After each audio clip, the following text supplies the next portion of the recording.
안녕하세요. 영화사 연구자 이화진입니다. 오늘은 1930년대 후반부터 1960년대 중반까지 30년간 영화계에서 활동했던 영화 제작자 이재명 컬렉션을 통해 그의 삶과 시대를 살펴보고자 합니다. 잘 아시겠지만 영화 프로듀서는 영화 제작의 모든 과정을 총괄하는 역할을 합니다. 한국 영화 산업에서 프로듀서의 역할이 전면적으로 부각되는 것은 1990년대라고 알려져 있지만 영화 프로듀서의 역사가 시작되는 것은 1930년대 중반이라고 할 수 있습니다. 당시 발성영화 시대를 맞이한 영화계에는 영화 기업화를 기치로 내걸고 전문화와 분업화를 추구하는 흐름이 나타났습니다. 이재명은 바로 이 시기에 조선에서는 유일한 주식회사로 설립된 영화사 조선영화 주식회사의 지배인 겸 제작부장으로 일하면서 프로듀서의 길을 닦은 인물입니다. 이재명은 1908년 전라남도 함평에서 태어났습니다. 보통학교를 졸업할 무렵에 함평친후단이라는 소년단체를 만들어 활동하기 시작했다고 하는데요. 그때의 활약은 신문기사에서도 확인할 수 있네요. 목포 전수상업학교를 다녔고 일자리를 찾아 광주로 이사했습니다. 광주에서 나운규 감독의 아리랑, 그리피스 감독의 영화 동도를 보고 큰 감동을 받은 청년 이재명은 이때부터 영화에 대한 열망을 키워갔다고 합니다.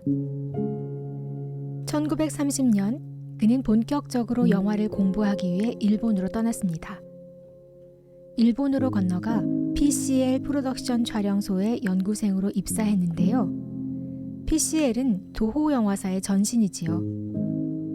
처음에는 연출을 공부해보려는 생각이었지만 감독이 되는데 많은 시간이 필요하다는 것을 깨닫고 연기로 방향을 바꿉니다. 그리고 연기 견습생이 되어서 영화의 단역이나 찬조 출연을 했다고 합니다. 또 틈틈이 무대에도 섰는데요. 일본 도쿄에서 연극의 뜻있는 조선인들이 모인 조선인 극단 3.1극장에서 활동했습니다.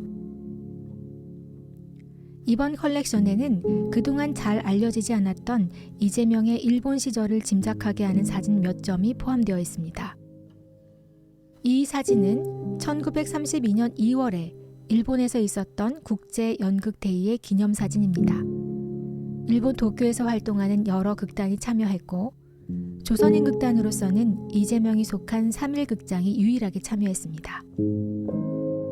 이 사진은 이재명이 PCL에서 견습 중이던 시절에 친구들과 기념 촬영한 것으로 보이는데요. 앞줄 남성이 들고 있는 현수막에 동경 조선영화예술연구소라고 쓰여 있군요. 조선영화예술연구소 멤버들이 일본 영화 강 건너 청춘에 출연한다는 소식이 1933년 5월 29일자로 동아일보에 보도된 적이 있습니다. 아마 그 무렵일 것으로 추정됩니다. 이재명이 일본 생활을 마치고 조선으로 돌아온 것은 1937년입니다. 고향 친구 최남주가 만든 조선영화 주식회사에서 지배인 겸 제작부장으로 일하게 되었죠. 젊은 사업가 최남주는 과거에 안종화 감독이 연출한 무성영화 꽃장사를 제작하고 직접 출연도 했는데요. 꽃장사의 실패 이후 영화계를 떠나 광산 사업에 몰두해왔습니다. 그러던 그가 1930년대 중반에 다시 영화 사업에 관심을 갖게 됩니다. 이때 영화계에는 꽃장사를 만들었던 시절과는 분명히 다른 변화가 있었습니다. 1934년에 조선총독부가 공포한 활동사진 영화 취재 규칙으로 국산 영화에 유리한 조건이 조성되었고 또 최초의 조선어 발성영화 춘향전이 성공하면서 발성영화 제작 시대가 열렸죠. 이런 활기 속에서 과거의 제작 관행과 차별화된 새로운 조선 영화에 대한 사회적 기대가 높아졌습니다. 체계적이고 안정적인 스튜디오에서 전문 인력이 영화 예술에 대한 진정성 있는 태도로 일하는 새로운 영화 기업에 대한 열망. 그 열망을 흡수하며 탄생한 회사가 조선영화 주식회사였습니다. 1937년 7월에 조선에서는 유일하게 자본금 50만 원의 주식회사로서 창립된 이 회사는 이창용이 이끈 고려영화협회와 함께 발성영화 시대의 조선영화를 대표하는 영화사로 자리 잡습니다. 조선영화 주식회사는 조영, 고려영화협회는 고영으로 줄여 불렸는데 이제부터는 저도 이 줄임말로 지칭하겠습니다. 조영은 회사 창립을 준비하던 1936년에 조선영화라는 잡지도 발행했었는데요. 할리우드 감독 조세프 폰 스턴버그의 조선 방문이 창간호의 특집으로 실렸죠. 이 잡지에 수록된 여러 글에서 할리우드 감독을 직접 만난 감격과 함께 새로운 조선 영화에 대한 열망이 부풀어 오르는 것을 확인할 수 있습니다.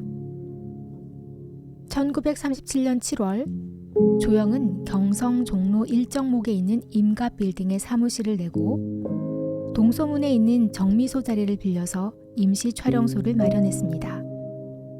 박기채와 이피루가 일본에서 설비를 구입해왔고 초기에는 이피루가 기술부장으로 이 스튜디오를 책임졌습니다. 본격적인 조영의 영화를 만들기 전에 기신양행 영화부가 제작하는 안석영 감독의 심청이 바로 이 설비로 실험된 것이죠. 이후 회사 초기 설립을 도왔던 이피루와 이기세가 떠난 자리를 새로운 인력들이 채워갔습니다. 그리고 이들과 함께 조영이 의욕적으로 내놓은 첫 번째 영화는 무정이었습니다. 영화 무정은 춘원 이광수의 소설을 영화화한 것인데요. 이광수의 원작을 감독 박기채가 각색하고 조영 선전부의 김정혁이 윤색하여 시나리오를 완성했고 일본에서 활동하던 이병우가 촬영을 위해 입국했습니다. 무정은 세트 촬영과 경성 로케이션 촬영을 거친 후에 1938년 7월에 평양 로케이션을 마지막으로 모든 촬영을 마쳤습니다. 조영의 창립작 무정은 한국 근대문학의 기원으로 일컬어지는 춘원의 작품을 영화화했기에 공개 전부터 문화계의 각별한 관심을 받았습니다. 배우 한은지는 주인공 영채 역에 발탁되었다는 사실만으로도 스타덤에 올랐죠. 동양극장 소속 배우였던 한은지는 이 영화로 조영과 2년간 계약을 체결하고 조영의 얼굴이 되었습니다. 한편 1939년 3월에 경성 황금자와 평양 대중극장에서 동시에 개봉된 무정은 다음 달인 4월에는 광주극장에서 개봉되었습니다. 광주는 조영 사장인 최남주뿐 아니라 감독 박기채의 고향이었고 이재명 역시 광주를 연고로 했기에 제작진에게 창립작 무정의 광주 개봉은 금이 환영인 셈이었죠. 광주 개봉을 환영하며 열린 기념행사 사진은 무정의 제작진에게 광주에서의 개봉이 경성이나 평양 개봉만큼 중요했음을 짐작하게 해줍니다. 무정의 평양 로케이션이 한창 진행 중이던 1938년 여름, 조영은 성봉영화원과 합병하게 됩니다. 일본 영화사와 제휴해 나그네, 군용열차 등을 만들었던 성봉영화원은 의정부 용현에 스튜디오를 건립 중이었는데요. 조영은 합병을 통해서 용현 스튜디오 시설을 확보하고 발성영화를 제작할 수 있는 촬영소를 마련하고자 했죠. 기술과 설비가 부족해서 녹음이나 현상 같은 후반 작업을 일본에 가서 마무리해야 했던 시대에 세트 촬영부터 녹음, 현상까지 한 촬영소 안에서 진행할 수 있는 것은 매우 획기적인 전환이었습니다. 이재명은 조영의 지배인 겸 의정부 촬영소의 제작부장이 되어서 촬영소 건설과 설비를 완비하는 데 힘을 쏟았습니다. 일본에서 기자재를 들여오고 기술 분야의 전문가를 초빙해왔죠. 조영의 의정부 촬영소는 세트 촬영을 위한 스튜디오뿐 아니라 녹음과 현상시설, 합숙소와 식당도 갖추고 있었습니다. 조영 사람들이 이곳에서 보내는 시간이 참 많았을 것 같은데요. 이번 컬렉션에는 의정부 촬영소에서 촬영된 기념사진이 유독 많습니다. 이재명은 촬영소장도 감독도 배우도 조명 조수까지도 휴식 시간이 되면 잔디밭에서 뒤둥글고 담소하는 촬영소 분위기를 회고한 적이 있는데요. 스튜디오 안에서 또 그 촬영소를 배경으로 포즈를 취한 사람들의 모습에는 조형 사람들의 자긍심이 스며들어 있는 것 같습니다. 사장 최남주, 음악가 박영근, 감독 박기채와 안석영 등 이재명과 함께 일한 동료들, 그리고 조형을 방문한 총독부 관리들의 모습도 사진에서 확인할 수 있습니다. 영화 춘향전의 연출을 의뢰받았던 무라야마 도모요시, 조선 총독부 도서과장 후르카와 가네히데, 검열관 오카다 주니치 일행과 같이 외부 인사가 방문했을 때 다소 굳은 표정의 사진과 촬영소 앞에서 편안하게 포즈를 취한 직원들 사진을 대조해보는 것도 흥미롭네요. 여기에 포착된 순간들은 조형의 역사이자 제작자 이재명의 역사이기도 합니다. 의정부 촬영소에서 크랭크인에서 촬영을 완성한 첫 영화는 조형의 제2회작이 된 새출발입니다. 새출발의 제작은 촬영소장 오영석이 맡았는데요. 새출발 제작진과 코러스 녹음 현장 사진은 의정부 촬영소 초기를 기록하고 있습니다. 이어서 제3회작으로 공개된 것이 이재명이 제작한 김유영 감독의 유작 수선화입니다. 사실 1937년 7월에 공식적으로 회사 등록을 마친 때부터 1941년 9월에 조선 총독부에 의해 강제로 회사가 해산되기까지 4년여간 조형의 이름으로 공개된 영화는 무정, 새출발, 수선화 이렇게 3편에 불과합니다. 의욕적인 감독, 기술진과 함께 새로운 조선 영화를 만들겠다는 포부를 품고 의정부 촬영소 시대를 열었던 조형에 대한 사회적 기대에 충분히 부응하지 못했던 것이죠. 실제로 당시에도 조형의 내실에 대하여 회의적인 견해를 표하는 사람들이 많았습니다. 조형은 짧은 기간에 많은 영화를 기획했으나 그중 제작이 완료된 영화가 적었습니다. 어쩌면 이것을 실패라고 할 수도 있을 것입니다. 우리는 일반적으로 제작이 완료되어 대중에 공개된 영화를 중심으로 영화의 역사를 구성하게 됩니다. 끝내 제작되지는 못한 기획들은 대부분 흔적도 없이 기억 속에서도 사라져버리죠. 영화 제작자 이재명의 사진첩에는 그렇게 사라져버렸을 무산된 기획들이 소중하게 보관되어 있었습니다. 1938년은 조형의 이름으로 아직 한 편의 영화도 세상에 내놓지 못했지만 조형의 역사에서 가장 바쁜 해였습니다. 무정의 촬영과 함께 성봉영화원과의 합병을 추진했던 이 해, 조형은 일본과 조선에서 화제가 된 연극 춘향전의 연출가 무라야마 도모요시에게 춘향전의 영화화를 의뢰했습니다. 이재명이 일본 도쿄에 출장 가서 극단 신협의 연출부에 있는 안영일의 도움을 받아 무라야마 도모요시를 직접 초청했죠. 조형의 초청으로 조선을 방문한 무라야마는 경성 반도호텔에서 춘향전 영화화에 대한 간담회에 참석했고 남원의 광활루도 직접 시찰하지요. 무라야마는 일본에 돌아간 후 자전적인 소설 단청을 통해 이때의 조선 방문 경험을 반추합니다. 조형에 있어서 춘향전 프로젝트는 창립작 무정 못지않게 특별한 것이었습니다. 무정이 근대 문학의 기원을 영화화하는 것이라면 춘향전은 조선의 가장 대표적인 고전을 영화화하는 것이었죠. 조형의 사장 최남주는 영화뿐 아니라 출판 사업에도 출자했는데요. 그의 자본으로 만들어진 출판사 하계사는 문학평론가 임화의 주관으로 독일의 레크란 문고나 일본의 이와나미 문고와 같은 문고본 시리즈 조선 문고를 간행했습니다. 조선 문고는 문학사적으로 큰 기여를 했는데요. 이 하계사의 실무를 맡았던 사람은 일본 니혼대학 예술과에서 유학하고 돌아온 최남주의 여동생 최오키였죠. 하계사는 1939년 1월에 경성제대 출신 김태준이 해제를 쓴 조선문고 춘향전을 출판했는데요. 1930년대 중후반 조선에서 부상한 춘향 붐을 타고 조영은 비록 미완의 기획으로 사라져버렸지만 춘향전의 영화화를 시도했던 것입니다. 학예사는 조선문고의 상징으로 춘향전의 출판을 계획했던 것이고요. 이재명의 사진첩에는 무라야마 도모요시가 이끈 일본 신협극단 소속 배우들이 그에게 사인해서 건넨 사진이 여러 장 보관되어 있었습니다. 그는 영화 춘향전을 기획하는 과정에서 신협극단 사람들과도 교류한 것으로 보입니다. 신협이 조선에서 공연했을 때 조영이 보낸 화환, 무라야마가 방문했을 때의 사진들, 춘향전 시나리오 비평의 사진, 그리고 영화 춘향전의 이몽룡으로 물망에 올랐던 무용가 조태권의 사진 등은 조영이 춘향전의 영화화에 상당한 노력을 기울였음을 짐작하게 해줍니다.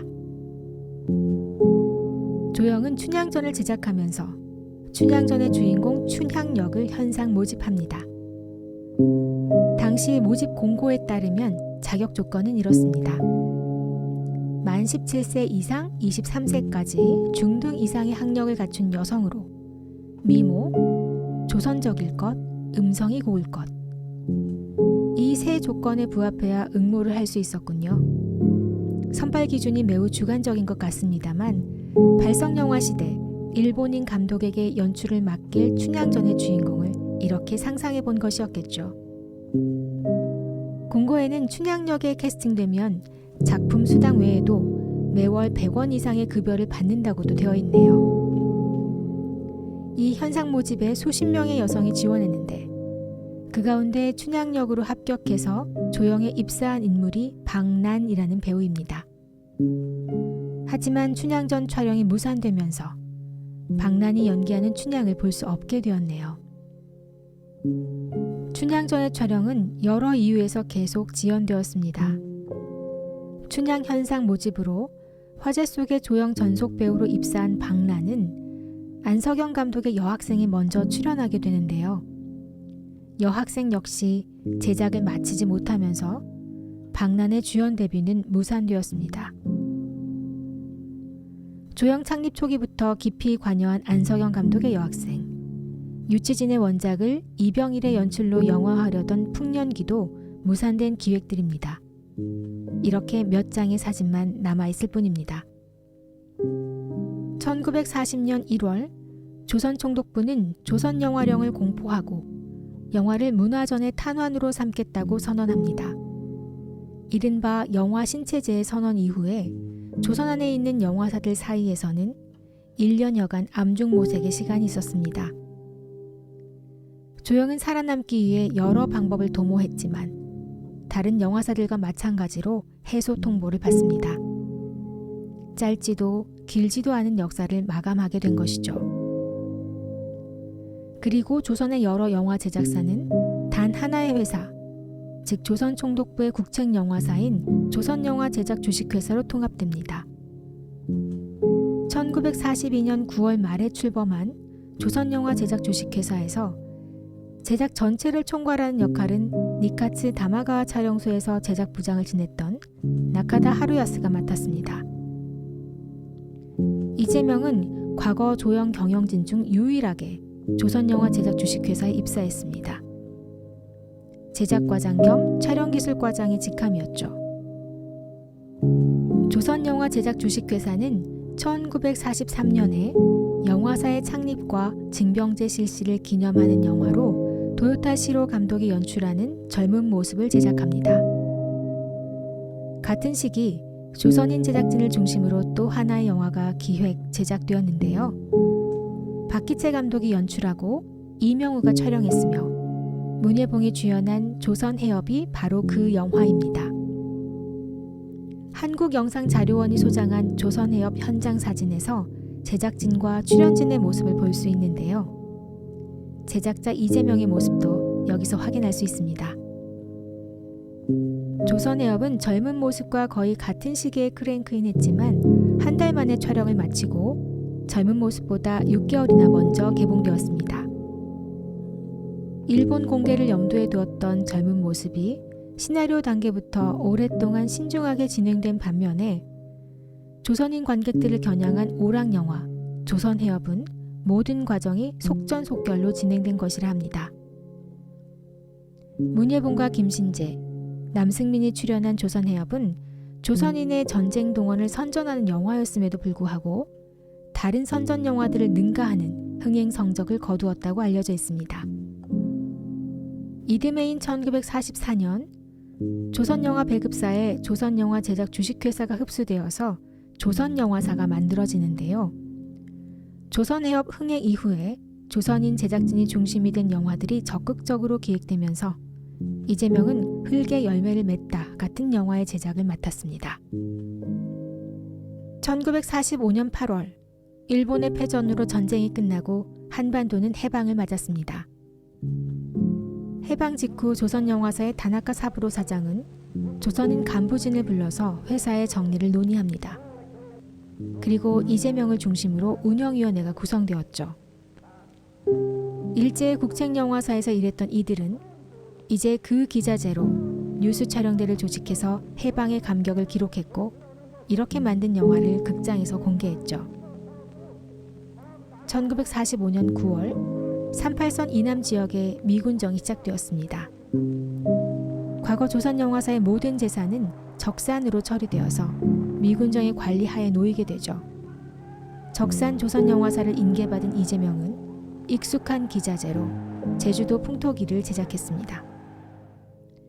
그리고 곧 적산 조선영화사의 대표를 사임하고 서울영화사를 창립해 무궁화 동산, 목동과 금시계 같은 영화를 제작했는데요.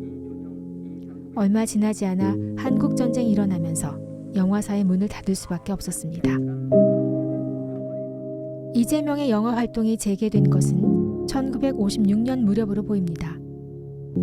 그는 아세아 영화사를 세우고 다시 영화 제작을 시작했습니다. 이때 만든 영화가 정비석의 원작 소설 장미의 계절을 각색한 노필 감독의 그 밤이 다시 오면입니다. 1950년대 후반과 1960년대 초반에 걸쳐서 이재명은 광주 학생 운동을 다룬 영화 이름 없는 별들, 김묵 감독의 먼동이 들 때, 신경균 감독의 여자의 일생의 제작자로 이름을 올리고 있습니다만 그의 시대는 지나가고 있었습니다. 기술은 새로워지고 대중은 달라졌죠. 1960년대 중반까지 제주도를 찾아서 한글, 수도 이야기 같은 문화영화의 제작자로서 경력을 이어갔지만 이재명은 점차 일선에서 물러나 영화 단체의 대표로서 일했습니다. 이번 컬렉션에는 아마도 그의 영화 경력 후반기라고 할 수 있을 1960년대에 한국 대표단의 일원으로 아시아 영화제에 방문했을 때의 사진들이 포함되어 있습니다. 1960년 4월에 일본 도쿄에서 열린 제7회 아시아 영화제에 참석한 이재명이 도에이 영화사를 방문했을 때의 사진, 그리고 1963년 아시아 영화제에 함께 참석한 동료들과의 사진입니다.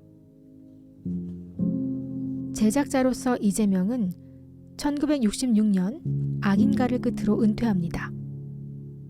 1985년 영화진흥공사의 초청으로 참석한 원로 영화인 모임이 공식적으로는 마지막 활동 기록입니다.